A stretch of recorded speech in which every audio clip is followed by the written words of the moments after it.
E na introdução dessa série, nós já mencionamos os nossos objetivos, os nossos propósitos ao estudarmos, ao meditarmos no livro de Marcos. Mas eu quero lembrar vocês aqui de alguns pontos importantes, porque quando nós estudamos Marcos, nós meditamos em Marcos, nós desejamos e oramos para que nós possamos aprender mais sobre a vida, sobre o ministério, sobre a obra de Jesus. Não simplesmente para ter informações sobre Jesus, mas para sermos moldados por Cristo Jesus, para aprendermos a agir como Cristo agiu. Nós queremos ter as mesmas atitudes, as mesmas virtudes de Cristo Jesus. Nós queremos ser moldados, nós desejamos ser transformados por Ele. Nós, como discípulos de Jesus, nós devemos seguir os seus passos, servindo Ele com dedicação sacrificial. E nesse livro nós somos desafiados a seguir a Jesus, a estarmos comprometidos com o nosso Senhor. Nós somos desafiados a fundamentar a nossa vida no Evangelho, como estamos sendo nesses últimos tempos ao meditar nesse livro, e exaltar e glorificar a pessoa de Cristo Jesus. Esses são alguns dos objetivos que temos ao meditar em Marcos. Marcos capítulo 3, nós vamos dar sequência a essa exposição a partir do verso 7. Marcos 3, a partir do verso 7.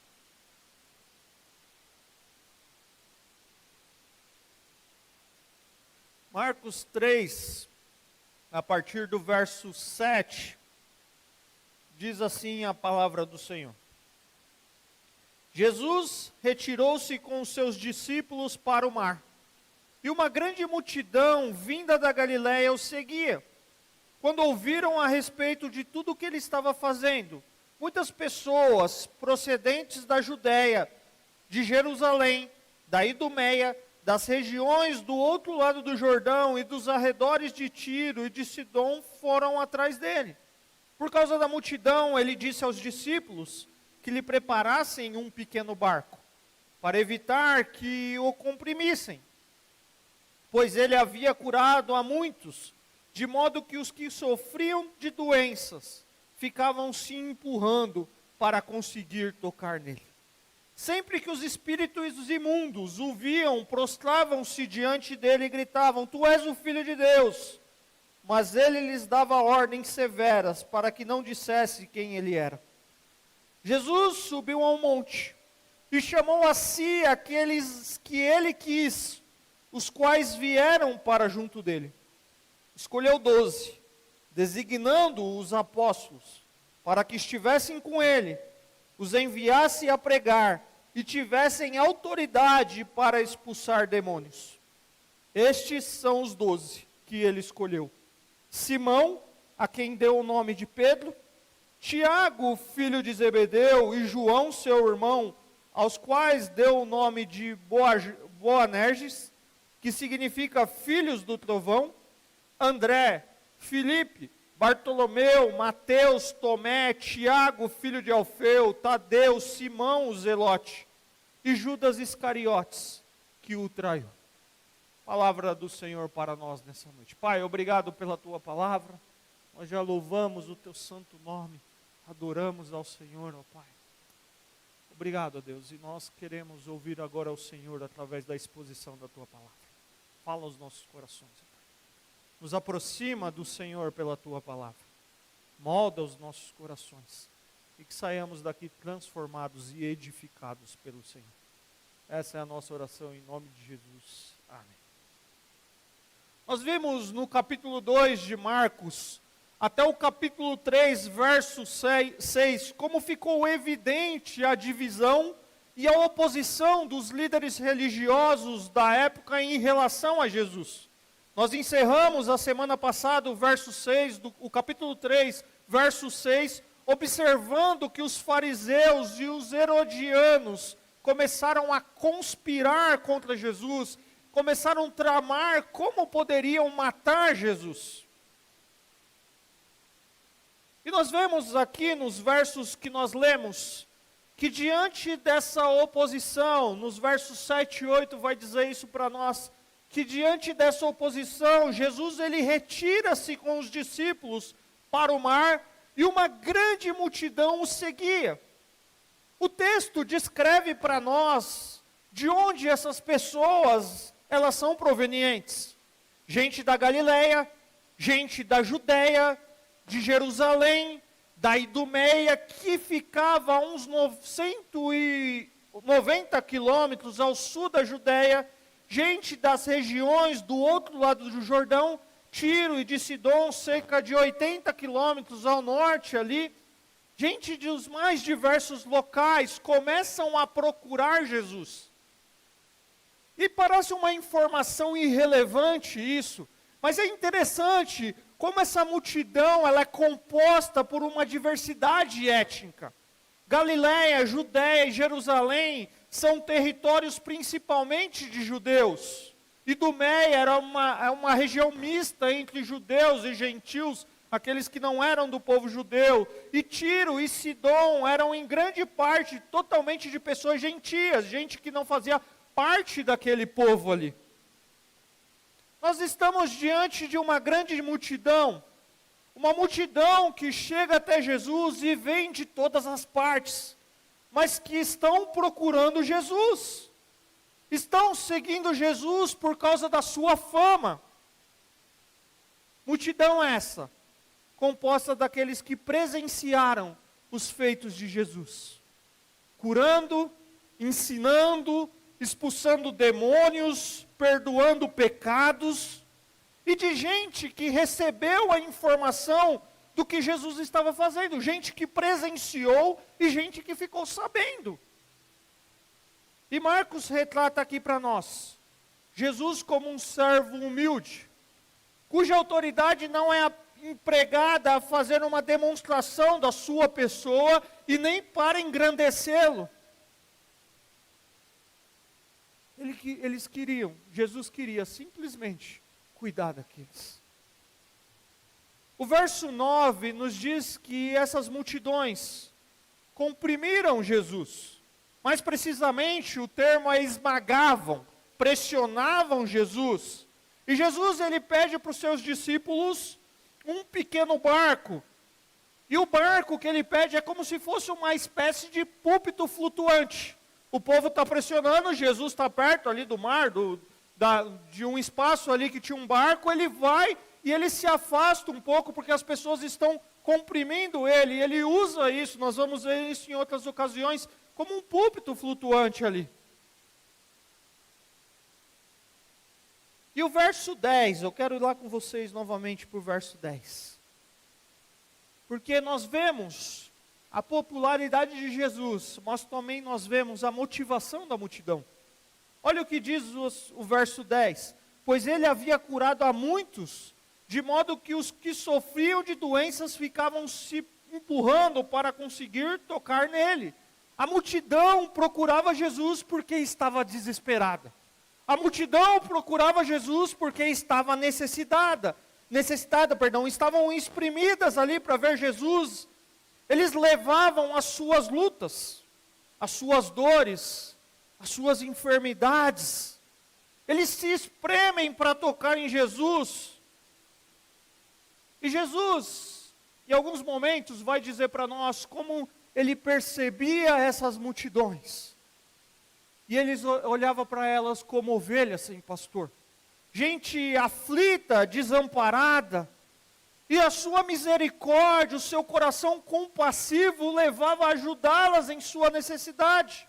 Jesus, ele oferece cura para aqueles que vão até ele, mas o clamor dessas pessoas não é uma resposta de fé, é a fama de Jesus. Recentemente, nós vimos um caso aí de um curandeiro, vamos chamar assim, de uma religião famosa de um determinado local que foi acusado de assédio. Isso se tornou midiático, artistas haviam procurado esse curandeiro, vou chamar assim, e isso se tornou na mídia. E esse senhor foi preso, e girava naquela região que ele fazia isso um turismo em torno dele. Porque as pessoas iam desesperadas atrás dele. Agora você imagina, queridos, hoje nós temos um WhatsApp. E você manda uma mensagem para alguém e fala assim, ó, se você foi num bom médico, você sabe que alguém está precisando de uma consulta para aquele médico, o que você faz com um amigo, com alguém conhecido? Você indica, não indica? Normal. Às vezes você vai falar, ó, ele é particular, a consulta é um pouco cara, tal, mas vale a pena, você indica. Agora, Jesus não é esse tipo de médico. Jesus não é esse curandeiro. Jesus veio, nós vimos como ele é apresentado, e Jesus começa a fazer coisas maravilhosas, e começam a percorrer notícias sobre Jesus. E o que a multidão faz? Vai até Jesus. Mas eles vão com qual motivação? Ser curados, ser tratados dos seus problemas, ser curados das suas enfermidades. Eu penso que se fosse nos dias de hoje, iriam com as suas carteiras para que Jesus colocasse a mão e multiplicasse o dinheiro. Iriam com o seu cartão de crédito para que houvesse algo, estou imaginando aqui, houvesse algo espiritual, e o limite do cartão, ao mesmo tempo que alimentasse o limite, aumentava a sua conta para que você pudesse pagar. Porque é isso que as pessoas esperam hoje. Você ia com o seu carro velho e falar, Jesus, põe a mão para que eu ganhe um carro novo. Porque essas são as necessidades que muitas vezes nós estamos correndo atrás o tempo todo. Obviamente nós iríamos com as nossas dores, nós iríamos com as nossas lutas, mas nós também iríamos numa sociedade materialista com a nossa sociedade, com a nossa necessidade material. Aquela multidão, queridos, é um reflexo, muitas vezes, das multidões que se reúnem hoje nos templos. As pessoas vêm com as suas necessidades, porque já ouviram quantas coisas Jesus fez, está fazendo e ainda fará. O testemunho daquele tempo era, ele ensina com autoridade, ele expulsa demônios, ele cura. Ele curou um leproso, curou um paralítico, ele curou um homem com a mão atrofiada. Ele disse que perdoa pecados. Essa é a fama, esse é o testemunho sobre Jesus, queridos. E de fato, era o que ele estava fazendo. E ainda hoje nós ouvimos testemunhos. Testemunhos de que ele salva, testemunhos de que ele cura, de que ele liberta, de que ele transforma. Porque o evangelho de verdade transforma vidas. E eu e você, que já fomos alcançados por esse evangelho, somos testemunhas de como esse evangelho transforma vidas. Os testemunhos nos edificam. Os testemunhos nos encorajam. Tenho certeza que se eu abrisse o culto aqui, dando a oportunidade para alguns irmãos testemunharem do que Deus tem feito, nós seríamos edificados. Porque os testemunhos de fato edificam, nos encorajam. Mas o que transforma o nosso coração, o que muda a nossa eternidade, não são os testemunhos. É o Evangelho de Jesus Cristo. É a sua obra na cruz do Calvário. Nós precisamos de arrependimento. Nós precisamos de uma resposta de fé. E para nos prostrarmos diante de Cristo com essa resposta de fé. Fé que na perspectiva bíblica é algo que vem de Deus. Que é implantado pelo próprio Senhor nos nossos corações. Que é um dom que Deus nos dá, é uma confiança nas promessas de Deus, é uma confiança e dependência sobrenatural em Deus, em sua palavra. A nossa caminhada de vida cristã, queridos, não começa por um testemunho. Ela começa por fé no Evangelho, no sacrifício de Cristo Jesus. Porque um testemunho, ele pode edificar a sua vida, mas ele também pode apresentar a grande obra de Cristo Jesus. Quando nós respondemos ao Evangelho e recebemos Cristo como Senhor e Salvador da nossa vida, é assim que começa o Evangelho, a fé na nossa vida cristã. Ela é pessoal, porque não é apenas a crença que Jesus morreu para perdoar pecados da pessoa de forma geral, da multidão. Jesus morreu pela multidão. Não, Jesus morreu por você, querido. Foi na cruz, onde um dia eu vi os nossos pecados, não, o meu pecado castigado em Jesus, o meu e o seu pecado castigado em Jesus. A fé é o que nos conecta a Cristo para a salvação e perdão dos pecados, mas também para um relacionamento de amor contínuo com Ele. A fé é basicamente crer, confiar, é o reconhecimento que nós não temos nada e que não temos como barganhar, como negociar com Deus, querido. Não funciona assim, Senhor, eu vou no domingo na igreja para o Senhor me abençoar. Não, eu vou no domingo da igreja porque eu quero ouvir o Senhor. Eu quero aprender do Senhor. Eu quero conhecer o Senhor. Ele vai te abençoar.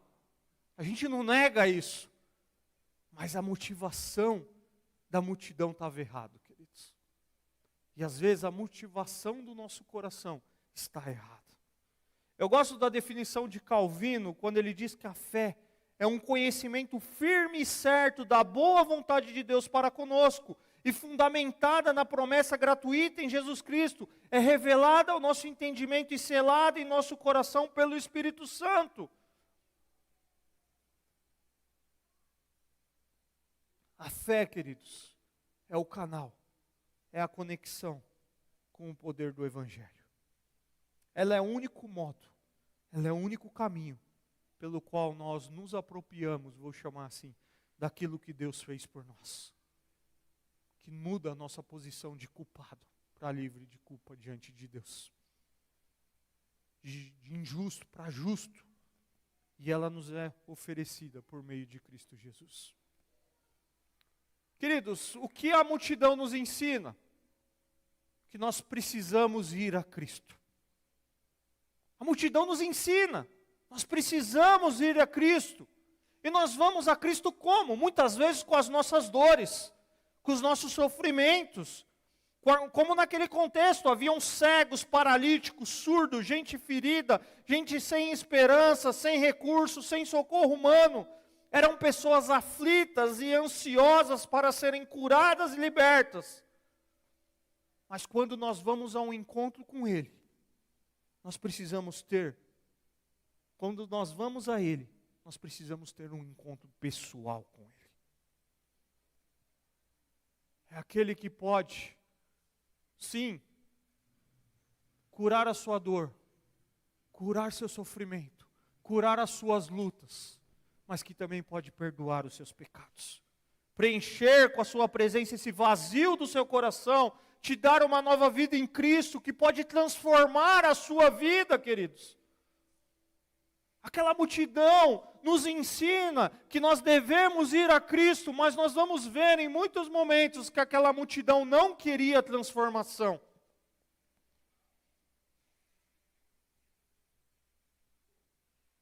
Nós precisamos nos achegar a Cristo, com todas as nossas necessidades e lutas. E talvez você chegou aqui nesta noite, porque foram as dificuldades, foram as lutas que te trouxeram a uma igreja. E Jesus chama você como você está. Por isso o meu convite é para que você se renda a Cristo e permita ser tratado para Ele, porque Ele te chama como você está, mas Ele não te deixa como você está. Ele te transforma, queridos. Ele ama você, Ele se importa com você, Ele morreu na cruz do Calvário por você. Por isso o convite para nós nessa noite é que nós venhamos até Ele e nos prostremos diante dEle. Com as nossas lutas, com as nossas dores, talvez no meio da multidão, mas nos lançando diante dEle. É interessante que o texto aqui, ele parece que muda de assunto, porque nos versos 11 e 12 vai dizer assim: sempre que os espíritos imundos o viam, prostravam-se diante dele e gritavam: Tu és o Filho de Deus. Mas ele lhes dava ordens severas para que não dissesse quem ele era.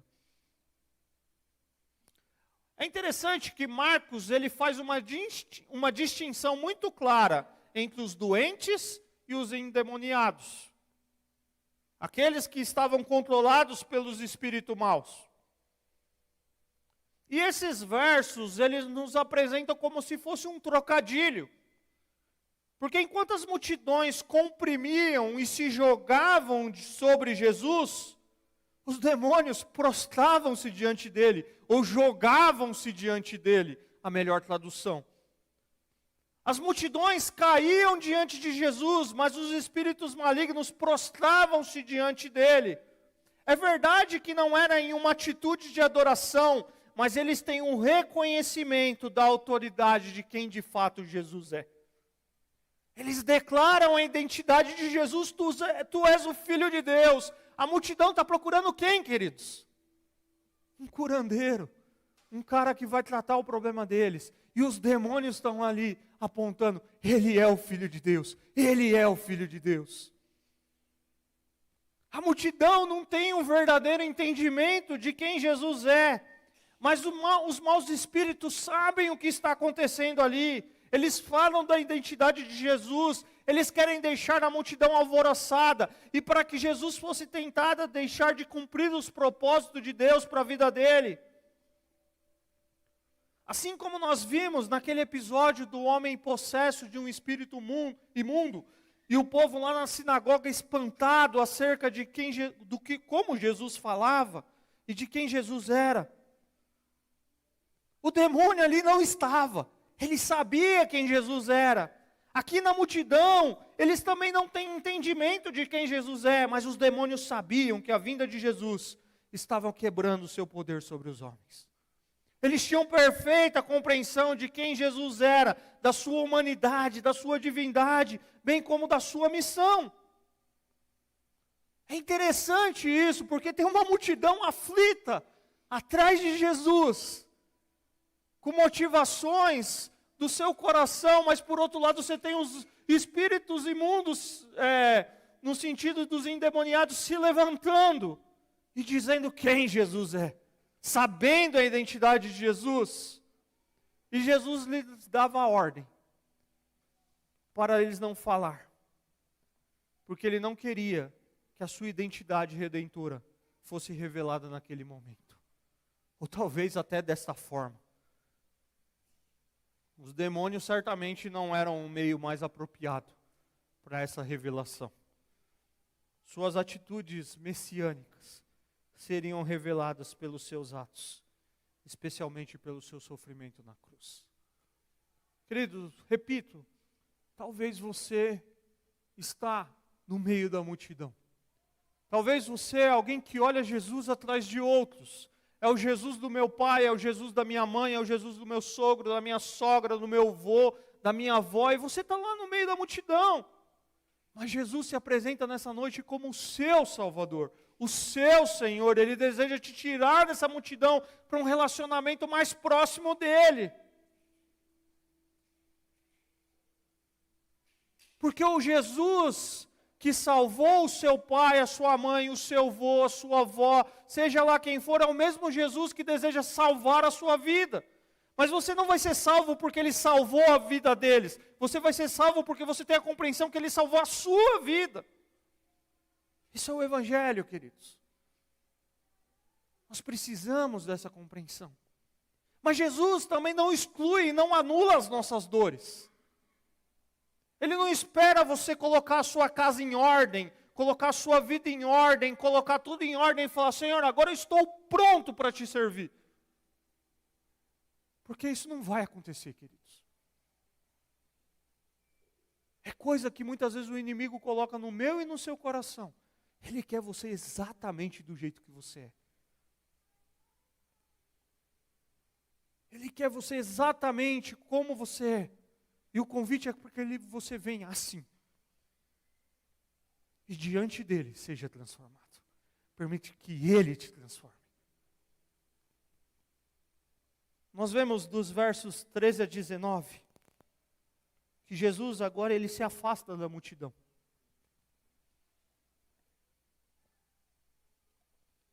Jesus ele vai para um monte. E é interessante que olha o que diz o verso 14, perdão. Não. 13. Jesus subiu a um monte e chamou quem para si? Quem? Aqueles que ele quis. A multidão estava indo até Jesus. A multidão se comprimia para ir até Jesus. A multidão se esbarrava em Jesus. Mas Jesus sobe no monte e chama para junto dele aqueles que ele quis. E se ele te trouxe aqui nessa noite, ele deseja você, ele deseja transformar a sua vida. Ele desejava que ele chama aquele que ele quer que os acompanhe, aqueles que ele desejava. E esses em obediência foram para junto dele. Porque é assim que termina o verso 13. Os quais vieram para junto dele. E desses que vieram para junto deles, ele escolhe 12 para serem apóstolos. Esses 12 estariam com ele, preparando-se para o momento em que ele os enviaria para pregar o Evangelho. É interessante que se você está acompanhando as pregações de Marcos, e abrindo um parênteses aqui, nós temos uma playlist lá no nosso canal do YouTube, as pregações estão todas lá, então se você deixou de vir algum domingo, você pode assistir lá. Mas você vai lembrar, fecha parênteses, que até agora no livro de Marcos, nós temos a descrição de 5 discípulos que foram chamados por Jesus. Ele escolheu Simão, André, Tiago e João, que eram pescadores, deixam a pesca e passam a segui-lo. Levi, conhecido depois como Mateus, seu nome apostólico, que deixou a coletoria de impostos, e agora ele expande esse número, ao escolher um núcleo formado por 12 e de seus seguidores. Nós não vamos ter muito aqui informações sobre todos. Nós temos um destaque sobre 5, e agora nós temos os 12 sendo selecionados. Mas olha que interessante. O texto paralelo, depois você pode ler Lucas 6, de 12 a 16. Eu vou ler um dos versos aqui. Descreve que antes de Jesus chamar os apóstolos, ele não chamou de qualquer jeito. Ele se dedicou à oração. Diz assim o verso 12: Num daqueles dias, Jesus saiu para o monte a fim de orar e passou a noite orando a Deus. Ao amanhecer, chamou seus discípulos e escolheu 12 deles, a quem também designou como apóstolos. John MacArthur, um grande pregador e escritor, ele vai dizer que as orações de Jesus eram todas perfeitamente coerentes com a mente e a vontade de Deus, uma vez que Ele é o próprio Deus. Nisso vemos o incrível mistério da sua humanidade e da sua divindade. Em sua humanidade, Jesus precisou passar a noite orando, e em sua divindade, estava fazendo a oração do próprio Deus. Conseguem entender isso? Jesus, na sua humanidade, passa uma noite orando, mas na sua divindade, ele faz a oração do próprio Deus, porque ele é o próprio Deus encarnado entre nós. O relato do chamado de Jesus na vida desses homens enfatiza a autoridade marcante de Jesus, as exigências radicais do seu reino. Não é possível, queridos, eu já falei isso aqui, ter um relacionamento com Jesus, a não ser que Ele chame você. E como Ele chama você? Pela palavra. É aqui que Ele nos chama. Palavra cantada. Eu me converti numa cantata. Logo eu que falo que não sou nem tão bom de música, né? Mas me converti numa cantata, querido. A palavra cantada. Como ovelha perdida. Estamos longe da glória. Mas a sua glória é o que nós queremos ter. Eu me converti ouvindo que Deus ia me mostrar um caminho a seguir. Que Ele era o Senhor. Palavra cantada. Porque o que transforma é o Evangelho pregado, exposto, como nós estamos expondo, o coral cantando, a equipe de louvor cantando. A palavra de Deus nos transforma, queridos. Não se pode ter um relacionamento com Jesus, a não ser que Ele chame você. E eu repito o que eu já falei aqui umas 2 vezes, mas eu quero repetir didaticamente. Porque Jesus, ele inverte uma lógica. Porque dentro daquele contexto, o discípulo escolhia o mestre. Queridos, isso é muito importante para entender o contexto de Jesus. Porque dentro da lógica daquele contexto, a cabeça dos caras era, nós escolhemos quem nós vamos seguir como nosso mestre. Mas Jesus olha para 4 pescadores e fala assim, vem. Jesus olha para um pecador, cobrador de impostos, está na mesma categoria ali e fala, vem. Jesus seleciona 12 e fala, vamos andar junto comigo. Jesus possui uma autoridade diferente de um rabi daquela época. É ele que tem autoridade para chamar seus seguidores. E o texto descreve para nós o motivo pelo qual Jesus escolheu e comissionou os 12. Ele descreve para nós 3 aspectos do discipulado de Jesus na vida desses homens. Primeiro, ele chamou e os comissionou para que estivessem com ele. Vamos voltar lá para o texto? Escolheu 12, designando-lhes o apóstolo para que estivessem com ele. Jesus não estava carente de companhia. E por isso então ele chama esses camaradas. Jesus não estava ansiando por companhia, por um grupo de amigos apenas. Jesus chamou um grupo para que pudesse acompanhar no seu ministério, para aprender com ele, para testemunhar as suas ações, para aprender com seus ensinamentos. Eles deveriam acompanhar Jesus em seu ministério, absorver tudo a seu respeito. A missão deles é a missão de Jesus, e o ministério deles é a extensão do ministério de Jesus, queridos. Eu quero dizer algo aqui para vocês, queridos. E se você ouvir uma pregação de Jandira minha, há 5 anos atrás, você vai me ouvir falando a mesma coisa que eu vou dizer aqui hoje. Porque é isso que eu creio. Caminhar de forma íntima com o Senhor é mais importante do que fazer a obra do Senhor. Caminhar de forma íntima com o nosso Deus é mais importante do que fazer a obra do nosso Deus. Porque quem caminha de forma íntima com o nosso Deus, com Cristo Jesus, faz a obra de Deus. Porque Jesus não chama esses caras para uma nova agenda religiosa, para um ativismo religioso, para ocupar um cargo, para fazer coisa na igreja. O que ele chama é para ter comunhão com Ele, para estarem com Ele.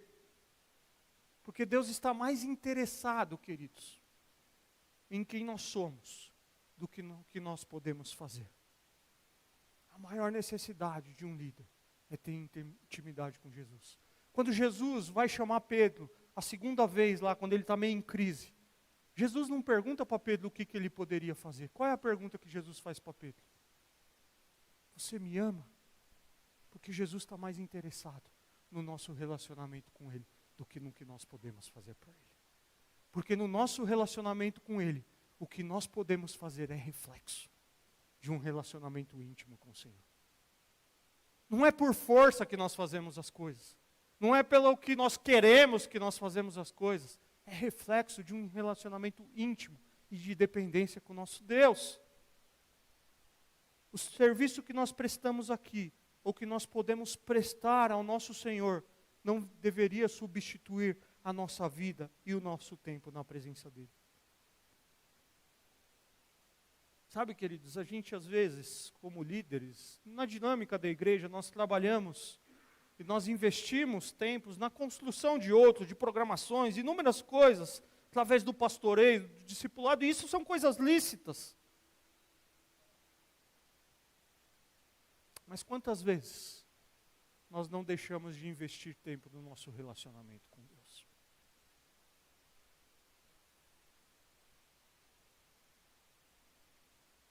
Nós estamos trabalhando para fazer o que Deus deseja ou o que nós queremos fazer?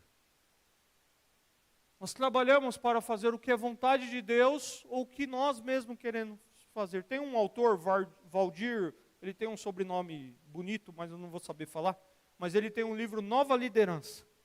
E ele diz assim: o que preocupa no frenético contexto evangélico de conquista de pessoas, de espaço, de influência, é que nós nos tornamos obcecados pela ação, pela agenda, pelo trabalho e pelo sucesso.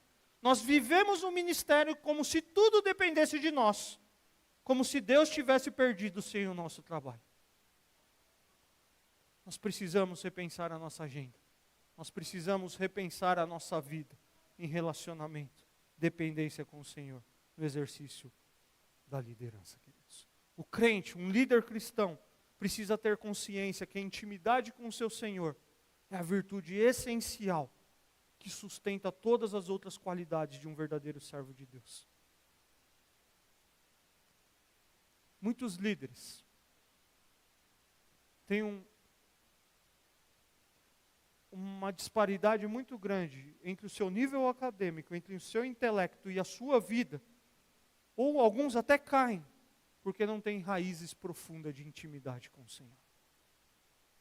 Podem fazer muita coisa na igreja, ter muito conhecimento e habilidade, mas conhecem pouco do caráter e do poder de Deus.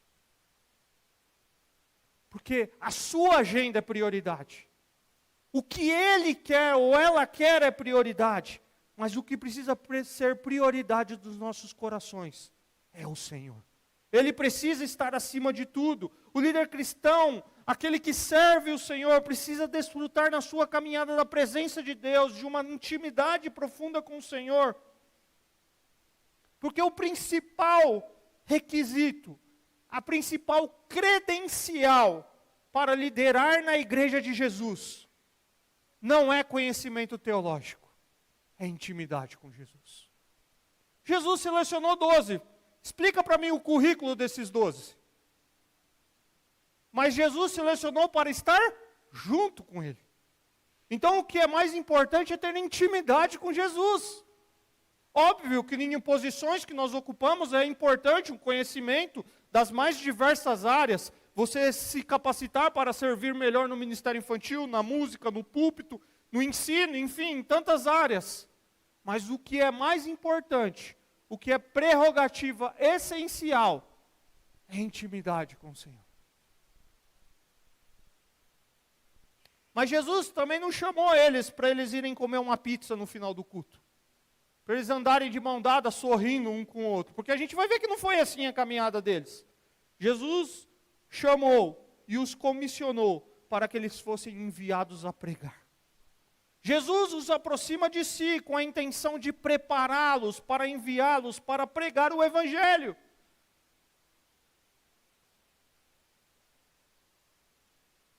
É nesse molde que ele trabalha o ministério com os discípulos e assim os treina. Eles pregarão o Evangelho, proclamarão a mensagem do reino de Jesus, chamarão pessoas ao arrependimento. Eles deveriam tornar Jesus conhecido. Os apóstolos deveriam ser mensageiros de Deus. A mensagem que eles são enviados a pregar é esse Evangelho.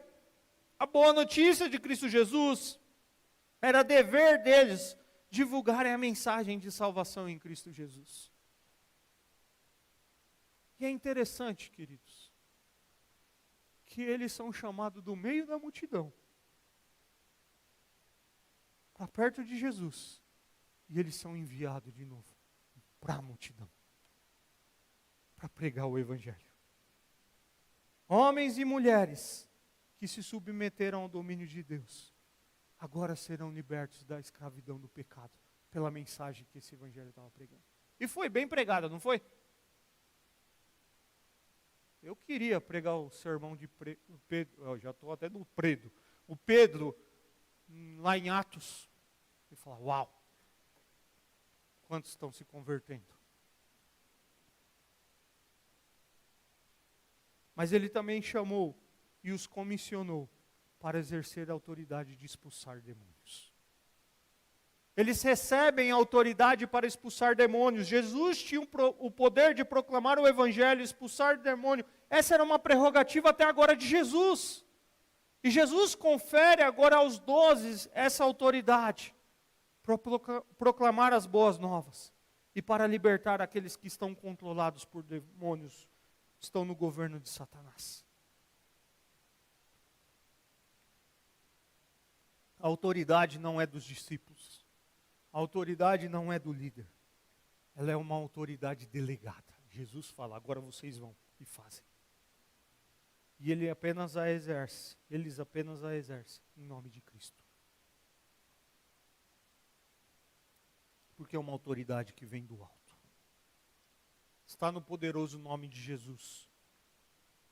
Portanto, ser escolhido por Deus, por meio de Cristo, nunca será motivo para nós, para se vangloriar, ou para reivindicar privilégios, seja eles qual for. É um chamado para submissão e para o serviço do reino. Esse é o chamado, queridos. Deus continua chamando pessoas para as mais diversas tarefas. Deus continua vocacionando. Mas primeiro Ele nos chama para ser algo mais significativo. Para sermos discípulos de Jesus Cristo. Para sermos livres, santos e semelhantes a Cristo. Para vivermos uma nova vida, em uma nova sociedade, que é a igreja no mundo. Ele chama para pertencer a Ele. Um dia conversando, algum tempo atrás, com uma pessoa, ele olhou para mim, fora do nosso contexto aqui, e ele falou assim, Bruno, eu acho que eu preciso fazer alguma coisa na igreja. E um camarada que não estava com a vida tão correta assim, eu sou muito egoísta, eu sou muito centrado em mim mesmo, eu sou muito consumista. E eu fiquei pensando naquilo, em como no diálogo falar sobre aquilo. E na verdade, muitas vezes, essa é a motivação do nosso coração, queridos. A gente acha que precisa fazer alguma coisa. Mas o que a gente precisa é simplesmente submeter. Falar, Senhor, eu quero ser o primeiro seu. Eu quero ser o que o Senhor quer que eu seja. Porque eu já disse aqui outra vez, já disse hoje, pertencer a Jesus precede o servir a Jesus. Por pertencer a Jesus, ser salvo, eu obedeço e eu sirvo. Mas é verdade também que Ele nos chama para servir a Deus, as pessoas, nas mais diversas áreas, para ministrar, para gastar a nossa vida em ministério, em diaconia, em serviço.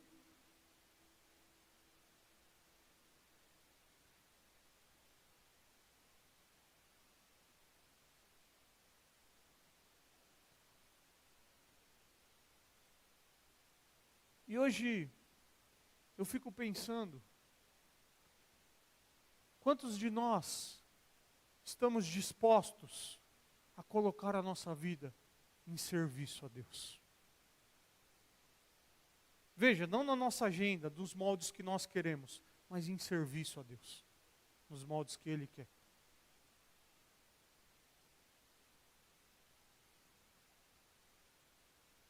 Quando a gente trabalha e divide trabalho e igreja, não dá tempo.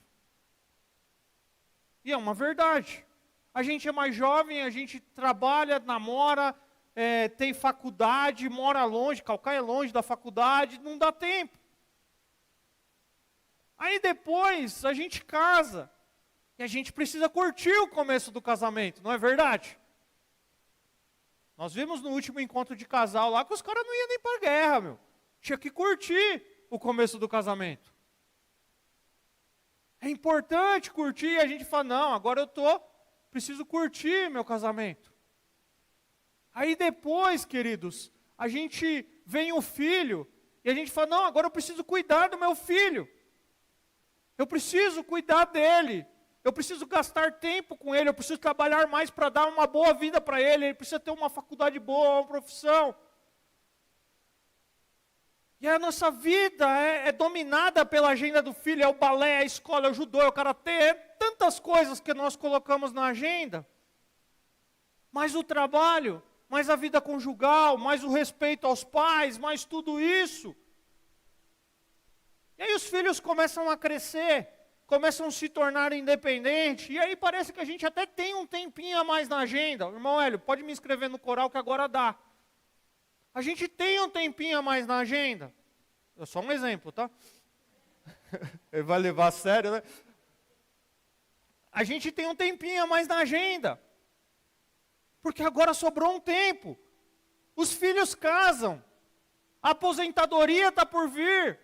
Mas chegaram os netos. Agora eu preciso ajudar a cuidar dos netos. Eu tenho na minha agenda os netos. E é necessário. Não estou tirando isso da necessidade. Estou ficando velho, a dor na coluna começa a vir. Outras dores começam a vir. Eu me aposentei. O sonho da aposentadoria, queridos. Agora eu vou descansar. Agora eu vou curtir a vida como eu nunca curti. E aí os anos passam. E a única coisa que a gente não faz é ter prazer em servir ao Senhor. A gente está servindo a nossa agenda. Aí os nossos filhos crescem vendo a gente fazer isso. E aí gerações vão crescendo, vendo uma igreja como nós pregamos de manhã, numa sociedade que vê a igreja como um lugar que eu só estou aqui para curtir um momento bacana e eu não quero compromisso. E nós vamos crescendo, e nós olhamos hoje na nossa agenda, e nós não vemos mais pessoas dispostas a servir o reino de Deus.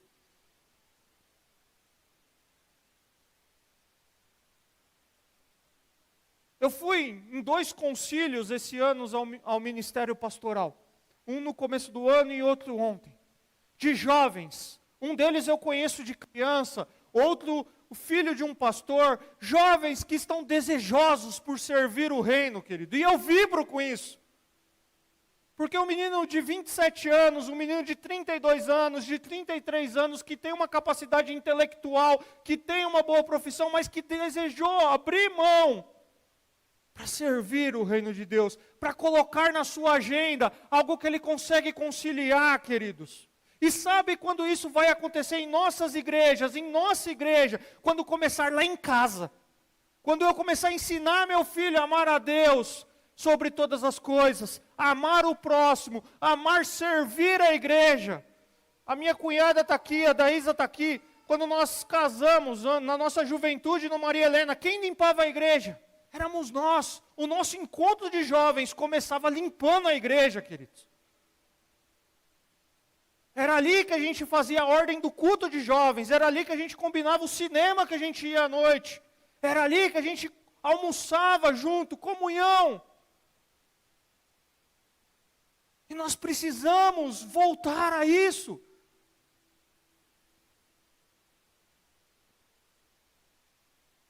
Estar perto de Cristo, estar perto um do outro. E a gente erguer a mão e abençoar aqueles que Deus vai enviar para os mais diversos locais. Para as mais diversas igrejas.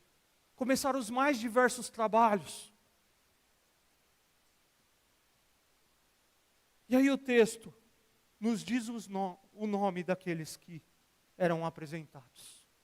Isso é interessante, porque o texto vai dizer: estes são os 12 que ele escolheu. Simão, a quem deu o nome de Pedro, Tiago, filho de Zebedeu, João, seu irmão, André, Filipe, Bartolomeu, Mateus, Tomé, Tiago, Tadeu, Simão e Judas Iscariotes. E é interessante, e com isso eu começo a funilar para uma conclusão, que a ênfase do Novo Testamento não é sobre os 12 como indivíduos. Porque nós vamos ler alguns nomes aqui, e nós vamos perceber que nós não sabemos ou encontramos nas Escrituras quase nenhuma informação a respeito deles. Exceto porque eles faziam parte do grupo. Homens que foram os primeiros líderes da igreja, o seu alicerce, e que nós não temos muitas informações. O nome de Pedro, com relação ao nome dos 12, esse é importante, porque ele está no topo em todas as listas apostólicas.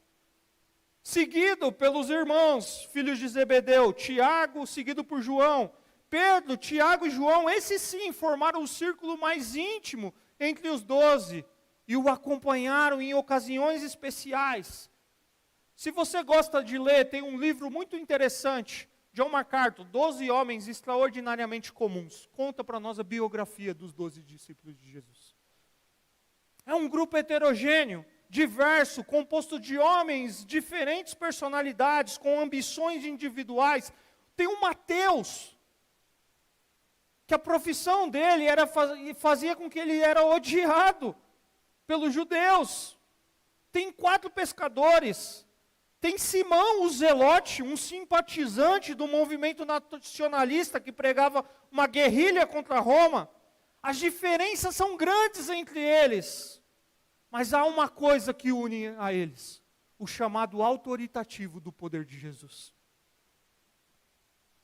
Esses homens eram os que seriam os representantes, os oficiais, os pregadores do Evangelho. Pessoas dentro daquele contexto desprezíveis, nenhum da elite religiosa, nenhuma de profissão de preponderância, nenhum de um círculo acadêmico grande da época, nenhum.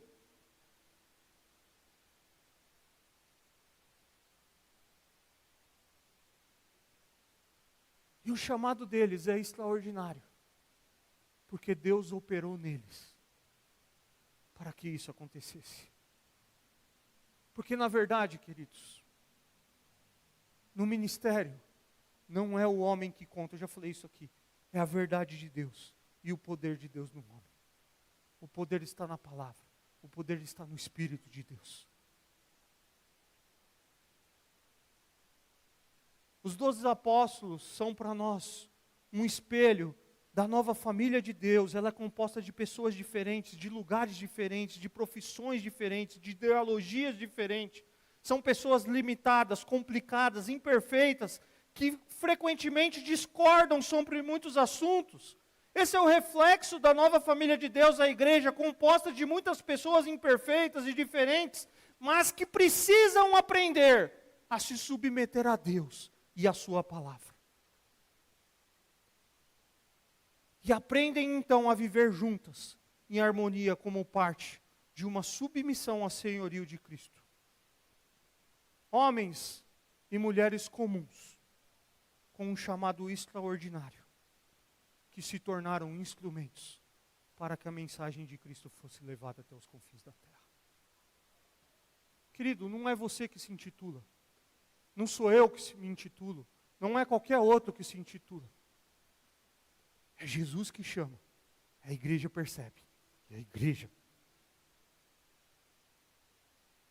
Um dos concílios que eu fui ontem, um concílio que eu fui ontem, o examinador abriu o concílio assim, falando assim: quem reconhece o pastor é a igreja. Você está aqui num concílio de ordem para se tornar um pastor batista, mas você já é um pastor na sua igreja.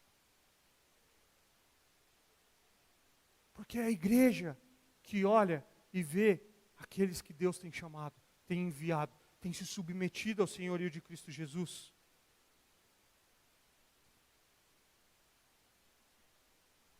Homens que aprendem de Cristo sobre as Escrituras, sobre teologia, que aprendem a não ter uma dicotomia entre o seu saber teológico e a forma que viviam, não criam uma lacuna entre o que sabe teologicamente e a maneira como vive, que não obtiveram apenas informações, mas que experimentaram transformação, que foram discipulados por Jesus, que foram discipulados por um viver piedoso, foram instruídos por Jesus, e que deixaram-se ser então instrumentos nas mãos divinas. Eram homens comuns, mas que tinham um chamado em comum.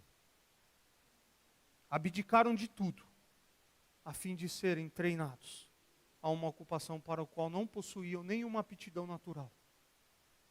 Mas que depois da ascensão de Jesus, veio o Espírito Santo e os encheu de poder e os capacitou para realizarem aquilo que haviam sido treinados por Cristo para fazer. Eu e você, queridos, somos limitados como eles eram. Mas Jesus pode nos transformar, como Ele transformou a vida desses homens. transformou a vida de Pedro, transformou a vida de João, transformou um incrédulo como Tomé, transformou um cobrador de imposto, corrupto e tantos outros. Ele também pode nos transformar. E apesar de nós, usar gente como eu e você para a sua obra. Eu quero caminhar para a conclusão, dizendo que os verdadeiros seguidores de Cristo serão claramente convidados para estar com Cristo. Através da sua palavra. O chamado de Jesus para nós começa quando nós ouvimos a voz dele falando: segue-me. Eu sei as suas lutas, eu sei as suas dores, eu sei como você está me procurando, da forma, mas vem e segue-me. E aí nós orientamos as nossas vidas pelos seus ensinos. E nós vamos sendo transformados à imagem de Cristo Jesus. Porque o que se espera de um discípulo de Jesus é que ele seja semelhante a Cristo.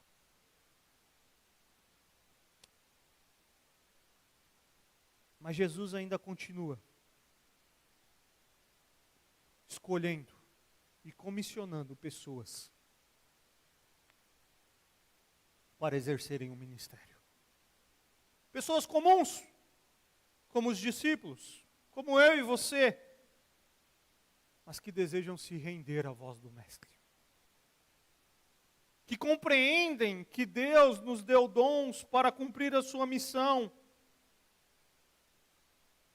Que não é com base no curso que nós fazemos, nas nossas influências, na oratória, na nossa capacidade intelectual, mas é simplesmente pelo fato de serem homens e mulheres dispostos a andarem com Jesus e serem treinados por Jesus.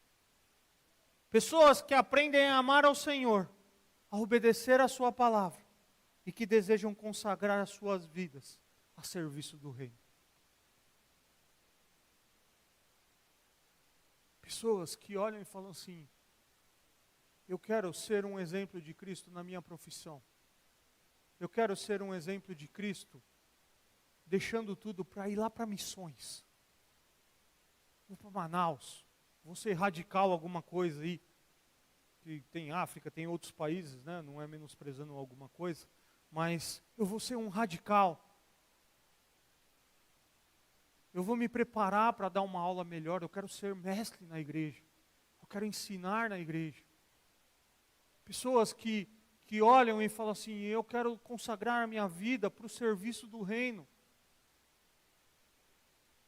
Pessoas dispostas a ouvir o chamado de Jesus a se render a Cristo Jesus. Pessoas tão dispostas. Eu vi uma vez, hoje um amigo, a igreja levou o nome dele para aprovação, e com isso eu vou encerrar, para aprovar o seminário dele. E aquela assembleia foi muito tensa. E a igreja não aprovou o nome dele para ir para o seminário.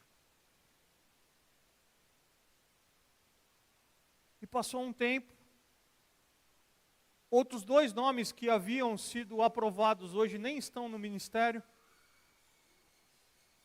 E a igreja, depois de um tempo, a diretoria trouxe o nome novamente dele, para enviar ele para o ministério.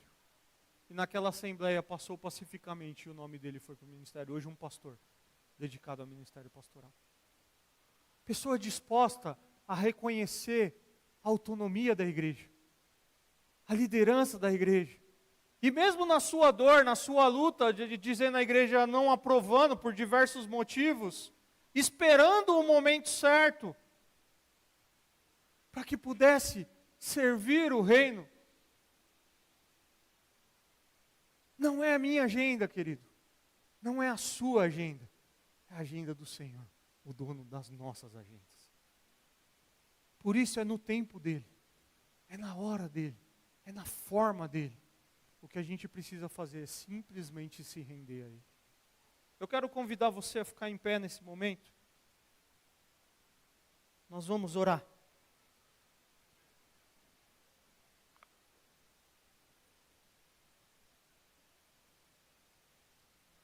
Nós vamos ter a ceia do Senhor também nesse momento, mas antes disso eu quero orar com os irmãos. Pai, obrigado pela tua palavra, Pai.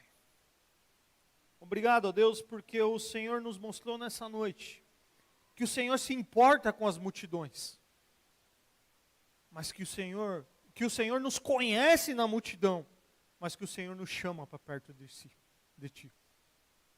E nós queremos estar perto do Senhor, ó Pai.